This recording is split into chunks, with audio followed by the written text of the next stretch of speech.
courageous enough to live your life, design your life, and experience your life, your business, your relationship, your finances, your health, exactly the way that you want it. This is the subject of today's episode. Hello and welcome to the High Performance Consciousness Podcast. My name is Matthew Paddy, and again, I will be your host for today's show. As I mentioned in the previous episode, episode 51, we are now running on one weekly episode. So from this moment on, you will be receiving one episode per week for you to digest, for you to play with, embody, explore, and navigate. So let's dive into today's episode, which is all around courage to live your life precisely the way that you desire it. And let's start first and foremost with fear. Fear is the undermining principle, an undermining notion, an undermining illusion that you cannot have what you want, that you are not worthy to experience the life that you want, that you are in some way deprived of the capacity to design your life, your business, and to return to you the results that you desire precisely the way that you want. So let's dive into that first, because it takes courage to live your life, to truly live your life, and to move beyond existence and into a life of freedom, of abundance, of happiness, of success, or whatever it may be. So let's dive in to fear. Fear, when we think about fear, when we feel fear, it is actually a systemic aspect of our amygdala, our primal brain. And it is, let's put it this way, it's the animalistic mind. And is it natural for us to operate at a constant level or in a constant state of fear? The answer is no. It's not natural for that. Because when you reflect and look at nature, you look at the world of the animals, and let's say you're on an African savanna and you've got cheetahs and lions and gazelle and zebra, all those sorts of animals. Now, when you look at research and you read into the natural physiology of the fight or flight, let's say that an animal is being chased by another animal, so prey and predator. Once the chase is over, and let's say that the animal escapes, within minutes, the heart rate, the entire nervous system is restored to balance, restored to the natural state of equilibrium. So it returns to feeding or grazing, returns to being sociable in its herd, whatever it may be. So too does the predator. So why is it that as humans, we operate at such high levels of consistent systemic fear? It's because we do not allow ourselves or have not trained our nervous system to experience its natural resting state. And so when we are experiencing our natural resting state, we bring online our higher functions.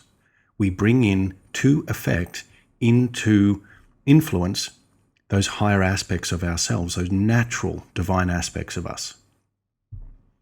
So this is where meditation comes in. Meditation, whether it's guided through music or narration, or whether it's silent meditation. Could be yoga, could be a practice of Tai Chi. But there's an element of reducing the noise in the body's nervous system, reducing the noise and the fight or flight response within the nervous system, so that we have an opportunity to return to our natural state. So when you think about your life, and at the surface level, you may think for a moment about your business or about your finances, about your relationship or about your health. You might think, well, am I really fearful? Do I really feel fear the way that Matt is describing it? Is it really systemic throughout my body? Am I riddled with fear? Well, let's look at the unconscious level, the subconscious level.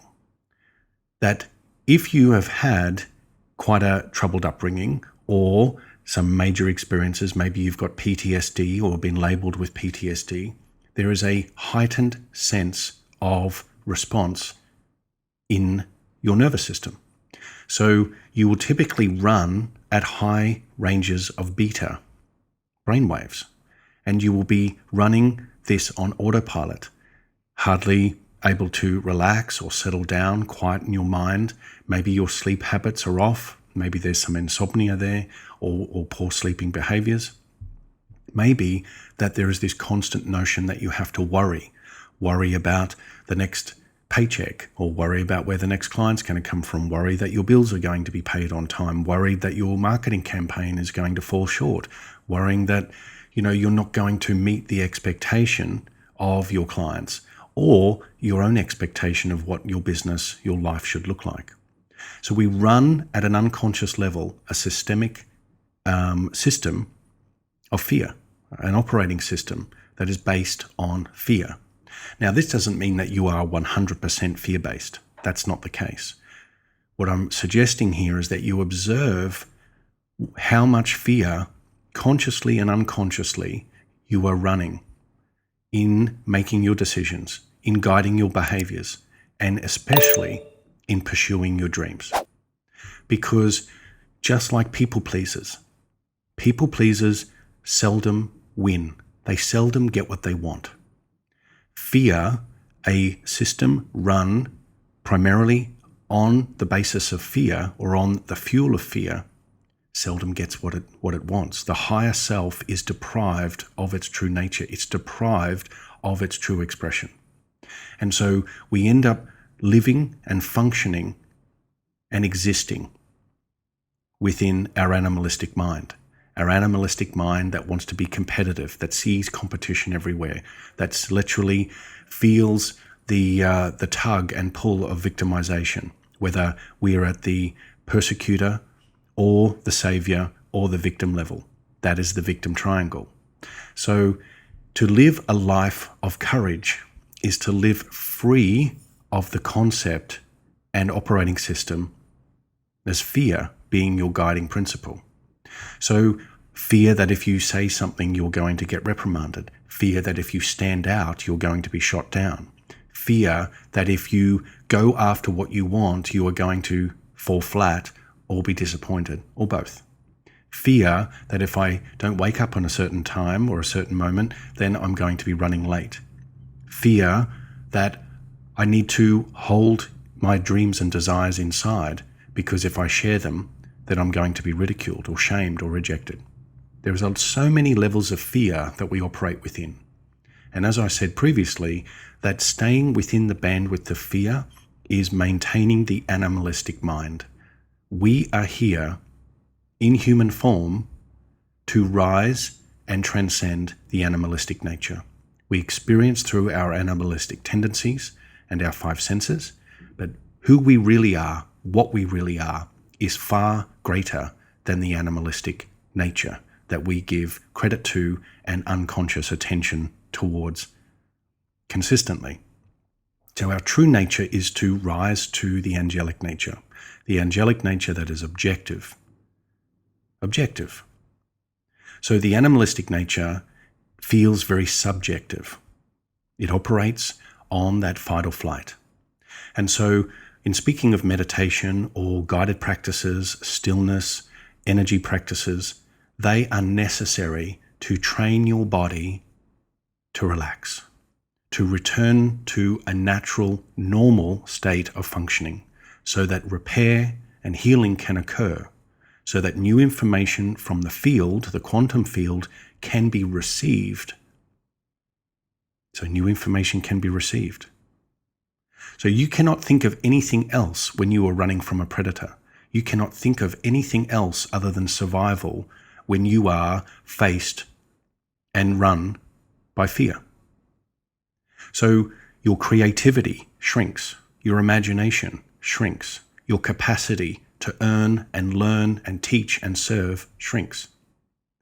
And when we sit for a moment and just digest this without judgment of the self or of anyone else, There's no blame game here. We have to go right the way back to the first amoeba if we're going to start pointing fingers. So the key is observe the fear state within the body. Observe it and go, wow, I'm really running a survival frequency right now. I'm running a frequency that is telling the field that I am fighting for my life, that I'm fighting for survival, that I do not trust and I do not believe that I will be looked after, that what I want wants me. I do not trust that. I have lost my connection to infinite intelligence. I have lost my connection to new sources of information, to higher sources of information. And so if you investigate any level of genius on the planet, currently alive or previously, inventors, scientists, authors, artists, they understood at a level of the mind that they were the instruments of consciousness. They were the instruments of the quantum field. And they must have surrendered themselves, or must need to surrender their animalistic mind to the divine mind, the angelic mind. And so that's where I talk about the subconscious a lot, because you can only access the full power of the subconscious to a relaxed state. And that's why when people talk about, growing their business or manifesting or, fulfilling their desires, and there is frustration and disappointment around this, there is this expectation that it should arrive yesterday and it's not arriving tomorrow, and therefore I'm a failure, it doesn't work, and secretly I get resentful and I give up. Or I go into the world and pretend to be busy and fill my external world and my body as the moving instrument with tasks and things to do to keep it preoccupied from feeling that sense of regret or sadness or shame or guilt. Deeper concepts. But that's why in a relaxed state, you must train your nervous system to surrender, to move from high beta down to alpha and down into theta. Because that's where the magic happens. The magic happens at that level of the mind, at the level of the nervous system.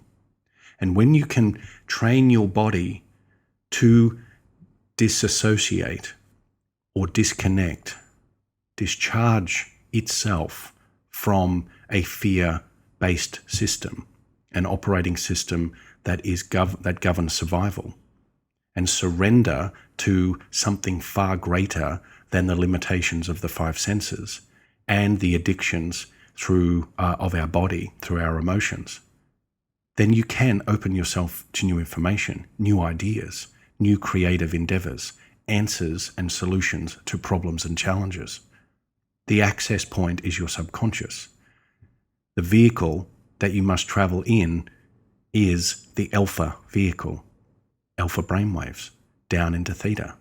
So just like the animal scenario I gave at the beginning, that if you can return yourself to a natural state and graze and socialize and connect after the pursuit, after the storm, after the apparent, resistance or frustration, then you are returning to your higher natural state.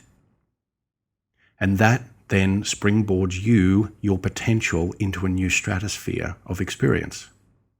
So meditation is key, whichever form you choose. So look without judgment, through the eyes of objectivity, at your life. Am I not putting out any marketing because I'm afraid that I'm going to get it wrong? I'm afraid it's not going to yield the results? Am I not having conversations with people about my passion and my purpose because I'm afraid of rejection? Am I not saying what I really want to say in a relationship for fear of being made wrong or fear of being misunderstood? Am I not saying through my own internal conversations that I am worthy, that I can pursue my dreams, and that I can live courageously and live life fully? Observe those, because they are hidden under rock and stone in a lot of our behaviours, in a lot of our internal conversations, and in a lot of our external experiences, meaning the objects and things that we see outside of us. So once you observe them, then ask, is this being experienced through my angelic form, through my higher nature? Or am I experiencing and continuing to rinse and repeat these experiences through my animalistic mind? Again, without judgment. You're looking, observing, and your awareness brings you to truth. Your awareness shows you the lessons. And so what does it look like? What would it look like? Better still, what would it feel like to live life courageously? To stand firmly in full resolve, full confidence that you are who you are. And like all of us inhabiting these physical bodies, these meat suits, these skin bag of emotions, we are experiencing a life. We're experiencing a journey, and we're learning. Learning about ourselves, learning about energy, learning about the true nature of spirit. And we're learning these lessons through vehicles of business, through vehicles of family, through vehicles of relationship, through vehicles of health. Are you truly living? Because as we get to the pointy end of this year, unpack a notion, an idea, and invite yourself into it on what your life would look like and feel like if you were to live your life courageously. Not without fear. Fear has its value. It has its significance. It has a purpose. But when we are running a systemic fear program, that from the moment we wake up to the moment we sleep, even while we sleep, we are operating from a survival system, a survival frequency. Jump levels. It starts with little things. The 1% move on the dial, the shift, small shifts in your needle every single day. How can I own who I really am, stand up and be who I truly am, and experience and explore and experiment living my life courageously? And maybe that means you have a great idea and you put it into the world and you give it thought and you give it meaning and you define its end. You define the experience that you would like to receive and experience at the end, and you put it into the world. And the moment your awareness flags any judgment or fear or self-criticism, you stop it in its tracks. You prune it and say, that's the old mind. That's the old me. That's the animalistic part of me that still wants to serve me, that potentially wants to save me or protect me. Go to the higher mind and live your life courageously. Move beyond a concept and a paradigm of existence. You're not here to exist. You are here to live. You get to choose how you live. You get to choose how you live. And how you live is by your design.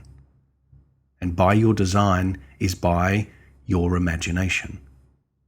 Imagine your life the way you want it and who you are in that new life. And move steadily towards the pursuit of that. Lean in to that. And when fear arises, when second guessing and self-doubt arises, acknowledge it and choose to feed the other. Choose to feed the higher mind. So I'll leave you with that. It's a deeper concept. There is courage, and it takes courage. It takes courage to shift. It takes courage to leap. Courage is the key. So from me here to wherever you are, no better time to say it. Dream a better dream for yourself. Dream a better dream for yourself. And remember, it's all you, baby. See you in the field.